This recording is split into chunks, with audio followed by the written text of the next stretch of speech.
তারপর হচ্ছে আমাদের হুইটস্টোন ব্রিজের কাহিনী। আচ্ছা সরি, হুইটস্টোন ব্রিজের প্রথমে হচ্ছে ডিফারেনশিয়াল অ্যাম্পলিফায়ারে কোনো অফসেট আছে কিনা ওটা আমাদের চেক করতে হবে। এটার জন্য আমরা ডিফারেনশিয়াল অ্যাম্পলিফায়ারের ইনপুটে সেম ভ্যালু দিলাম, অ্যান্ড দেন আউটপুটটাকে আমরা কিভাবে দেখব, অ্যাম্পলিফায়ার 2 এর ইনপুটে দিব। অ্যাম্পলিফায়ার 2 এর ইনপুট, অ্যাম্পলিফায়ার 2 এর অ্যাম্পলিফায়ার 2 এর হচ্ছে অ্যাম্পলিফায়ার 2 থেকে আমরা হচ্ছে দেখব যে এখানে কোনো এটা ধরনের ফার্স্টে অফসেট আছে একটা কিনা। Series circuit. ফার্স্ট কথা হচ্ছে এটা একটা সিরিজ সার্কিট। তো সো এখানে ফার্স্টে এই দুটো ডিফারেন্স থেকে এই দুটো ডিফারেন্স বের করবে, আর এইটা হচ্ছে ওটা অ্যাম্পলিফাই করবে, আর ভোল্টেজ মিটার দিয়ে আমরা ওটা দেখতে পারবো। ভোল্ট মিটার ফার্স্টে হচ্ছে 10 কোস্টটা 10 থাকবে, আর এটা হচ্ছে গেইন ফাইন 1 এ। গেইন ফাইন সব সময় 1, সবসময় 1 এ থাকে। 1 অ্যাকচুয়ালি 0.1 ওই তো একই কথা, একই না, 1 আছে আলাদা। এটা 0.1 যাই হোক। 0.1 না উদাহরণ না 0.1 ঠিকই আছে। আচ্ছা, সো এই অফসেটটা আমরা ফার্স্টে এই অফসেটটা, এই অফসেটটা ঘুরে আমাদের ইয়েটা ঠিক করতে হবে। তো ফার্স্টে আমরা শুরু করি।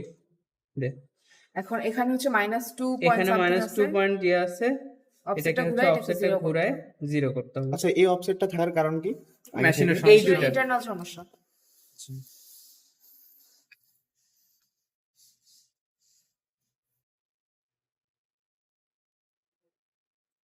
এটা গেল ডান, এটার কাজ শেষ। এটা কাজ শেষ হয় নাই।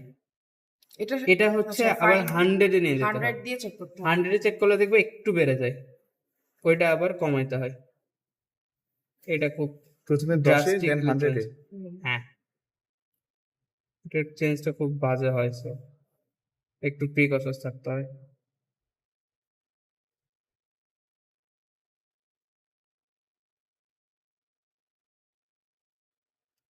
আচ্ছা সমস্যা নেই, গেল। আচ্ছা ধরে নিলাম যখন আমরা এক্সপেরিমেন্টটা করব তখন আবার এটা হচ্ছে 10 এ থাকবে। আপাতত এটা কাজ শেষ। আচ্ছা, এখন এই ডিফারেনশিয়াল অ্যাম্পলিফায়ারের যে আউটপুটটা আসলে আমরা দেখতে চাচ্ছিলাম, এখানে কোনো ধরনের বাফার আর সামথিং আছে কিনা ওটা সেট করে অফসেট দিয়ে আমরা ক্লিয়ার করে নিলাম। এখন হচ্ছে আমাদের হুইটস্টোন সেটআপ কাজ। হুইটস্টোনের সেটআপ হবে হচ্ছে ফার্স্টে 5 ভোল্ট থেকে পাওয়ার যাবে হচ্ছে ডি তে। এটা হচ্ছে আমরা মূল পাওয়ারটা দিলাম। আর হুইটস্টোন ব্রিজ ইন্টারনালি হচ্ছে 0 এর সাথে কানেক্টেড। এখন হুইটস্টোন ব্রিজের যাবে হচ্ছে এটার এ প্রান্তের সাথে। আমরা মাপবো হচ্ছে এ আর সি এর মধ্যে ডিফারেন্সটা, এবং সি প্রান্তটা যাবে হচ্ছে এটার বি এর সাথে। আর ফার্স্টে হচ্ছে এটা ইন কন্ডিশনে থাকবে। ওকে, সো ফার্স্টে আমরা যেটা করলাম সেটা হচ্ছে হুইটস্টোন ব্রিজের ইয়েটা করলাম। এখন আমরা সুইচ অন করে হুইটস্টোনের ডায়ালটা ঘুরে এখানে হচ্ছে 0 সেট করতে চেষ্টা করব।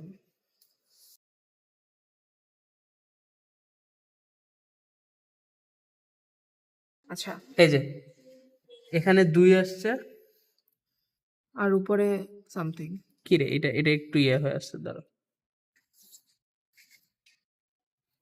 2, আর এখানে হচ্ছে 1 সামথিং 201। এখন এখানে যে ডায়ালটা আছে এটা হচ্ছে R3 এর মান, এটা হচ্ছে R3 এর মান 100 হচ্ছে 10, এটা ইনটু 10। আচ্ছা 10 হচ্ছে R3 এর ভ্যালু। আচ্ছা ফার্স্টে এটা কিভাবে, এটা হচ্ছে এটা গুণন 100 যোগ হচ্ছে এটাতে যত আসছে, তার মানে 200 যোগ 1, 201। হ্যাঁ 201। আর R3 এর মান হবে হচ্ছে 201 গুণন 10, তাহলে হচ্ছে 2001।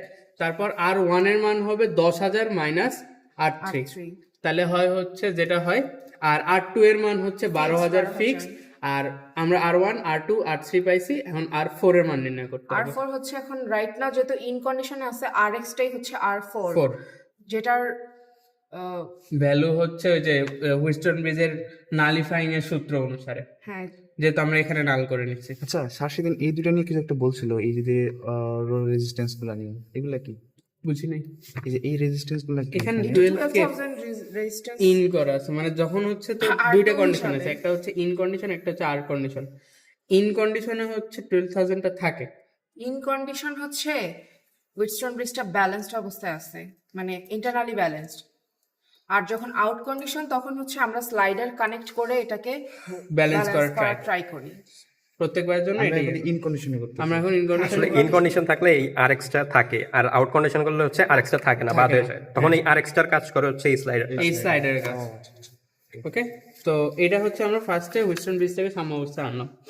এখন হচ্ছে আমাদের স্লাইডারের সাথে স্লাইডারে কাজ উইথস্টোনকে করা। কানেক্ট করতে হবে। স্লাইডারের কাজ কি হচ্ছে, এইটার সি যাবে, সি না, সরি এইটার বি না, হুম, বি যাবে হচ্ছে এইটার সিতে। বি ছিল না, সি বি গ্রাউন্ডে যাবে, আই গেস এটা আমার না অ্যাকচুয়ালি। বি যাবে জিরোতে, আচ্ছা, এ যাবে হচ্ছে সি এ তে। যাবে হচ্ছে C তে। সিতে, এসি, হ্যাঁ সরি মাই ব্যাড। C এ তে যাবে হচ্ছে and সিতে B আর যাবে বি হচ্ছে যাবে ground-এ। হচ্ছে গ্রাউন্ডে। সো ছোট সমস্যা নেই, সমস্যা নেই, আমি একটা জিনিস দেখানোর জন্য, বি হচ্ছে আমরা এইটার গ্রাউন্ডেও দিতে পারি অথবা চাইলে আমরা নিচে এইটার ground নিচের এ- গ্রাউন্ডেও দিতে পারি, এটা তেমন কোনো এফেক্ট রেজিস্ট্যান্স ফেলবে কাজ না। করতেছে ওখানেই রে। একই একই সেম সেম, এটার গ্রাউন্ডে দেয়, এটার গ্রাউন্ডে দেয়। আচ্ছা এটা দিলাম, এখন হচ্ছে আমাদের ওটা চালু করব। চালু আচ্ছা আছে। চালু আছে। এখন ইচ পজিশনের ইচ পজিশনের জন্য আমাদের এটাকে এটা zero করতে জিরো হবে। করতে হবে। আচ্ছা তো আমাদের একদম ফার্স্ট পজিশন, এটা ফার্স্টে আউট করে নিতে হবে। আচ্ছা ফার্স্টে এই কন্ডিশনটা,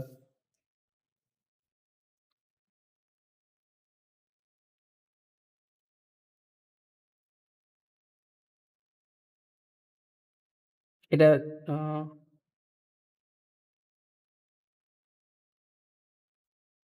জিরো হয়েছে। এখানে ফার্স্টে আমাদের হচ্ছে জিরো আসে, আর এখানে আসে হচ্ছে 76। তো এটা যেটা হচ্ছে হচ্ছে আমাদের যেটার সাথে আমরা 10 গুণ করে R3 পাবো, এর মান বের দেন করব। ফর্মুলা দিয়ে ফর্মুলা থেকে Rx এর মান বের করব। Rx বের করতে পারবো। এন্ড প্রতিটা পজিশনের জন্য আসলে এই ভ্যালুটা চেঞ্জ হবে। আমরা এগেইন ডায়াল ঘুরে এটাকে জিরো করব। আচ্ছা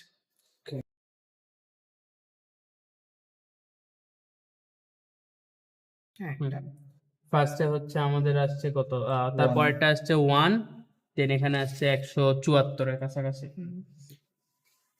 সো এই পজিশনটা চেঞ্জ করে ফেললে আসলে এই যেখানে আবার ভোল্টেজ বাড়তে থাকে কমতে থাকে কিছু একটা, তো এইটা ঘুরে আমরা আবার এটাকে জিরোতে আনার চেষ্টা করব। প্রত্যেকবার ইচ zero আনবো। পজিশনের জন্য এই ডায়ালটা কত হয় ওই ভ্যালুটা মেজার করলে R3 এর মান বের হয়, R3 থেকে দেন R1, দেন হচ্ছে আর পুরো কোর্সের সব থেকে ইম্পর্টেন্ট পার্ট হচ্ছে এটা সবসময় টেনে থাকে। টেনে থাকবে। ওকে হ্যাঁ, শেষ। done.